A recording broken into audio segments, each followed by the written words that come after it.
အိမ်တွင်အငယ်ဆုံးသမီးလေး နင်အလုပ်တွေကိုလည်းလက်ကြောတင်းတင်းနဲ့သေချာလေးလုံနော်အိမ်ရောက်လို့ရှင်နင်ဖေဝတ်တွေလည်းရှော့ငါဝတ်တွေလည်းရှော့နင့်ဝတ်တွေလည်းရှော့ကြမ်းတိုက်လှုပ်ရှားချက်လှုပ်မီးဘူးတိုက်ဈေးချင်းတောင်းထဲမှာတွေ့လာဝယ်လာတဲ့ဟာတွေတွေ့လာငါတို့ပြောထားရနော်ဘာချက်ရမယ်ဆိုတဲ့ဟာအဲ့ဒါတွေအကုန်ချက်အော်မိဘအကုန်လုံးဒေါင်းစီအောင်လိုက်ပြောနေရတာနင့်ကိုနေအမြဲတမ်းစင်ဒရလာမှုကိုအွန်ထားနော်အွန်ထားဟမ် ရက်ကွက်ထဲမှာ CCTV များ နင်ကိုမကိုလောက်ပေါ့ ဒေါခင်တရဖီ တော့ခင်သူစားဘယ်သွားမလို့တော့ ချိန်ရတယ်မလားပြောစရာရှိလို့ အော်ပြောစရာရှိတယ်တိတ်ချင်းပြောလေသမီးသွားဟိုမှာလောက်စရာရှိရသွားလို့နေသွားပြောပါဦး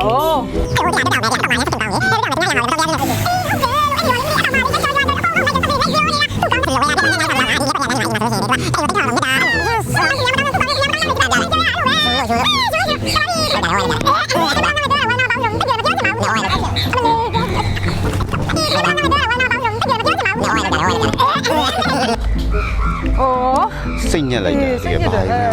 တော်ပါပြီခင်ဗျားအကြောင်းလည်းမပြောချင်ပါဘူးအာကုသိုလ်တွေများတယ်မလားအာကုသိုလ်များတယ်ဒီလောက်နဲ့တော်ပြီဟဲအမလေးဟဲငကမောက်သေးနေခိုးစားနေတယ်အိမ်ထဲတော့မရောက်သေးဘူးဒီငကမောက်သေးတွေကဖျားဆွတ်တော့တင်ဖို့လို့ပြောထားတယ် ဩဒါဟုတ်ကောင်းပါလေးလားဟိုငငယ်တော့ကောင်းပါလေးလေကြီးလာလားဟဲဖတီလေးဖြစ်လာပြီးတော့မဲဝဲနေရပဲနော် 哎呦我的妈！